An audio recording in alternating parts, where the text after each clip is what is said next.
Hi friends, నేను మీ నాగమణి. ముందుగా కార్మికుల దినోత్సవ శుభాకాంక్షలు నా శ్రేయభిలాషులకు, నా బంధుమిత్రులకు.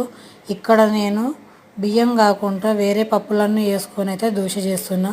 అన్ని తీర్ల పప్పులు ఉన్నాయి ఇందులో. అయితే రాగులు, సద్దలు, పెసర్లు, నల్ల శనగలు, మినపగుళ్ళు, బియ్యం అన్నీ కలిపి అయితే గుప్పడి గుప్పడి వేసుకొని నైట్ మొత్తం నాననిచ్చిన. ఆ తర్వాత పొద్దున్నే ఇది పులవవలసిన అవసరం కూడా లేదు. పొద్దున్న మిక్సీ పట్టుకున్న దోశ బ్యాటర్ లాగా. దాంట్లో ఉప్పు వేసుకొని కలుపుకొని పలచగా కూడా ఏం అవసరం లేదు చేయడము.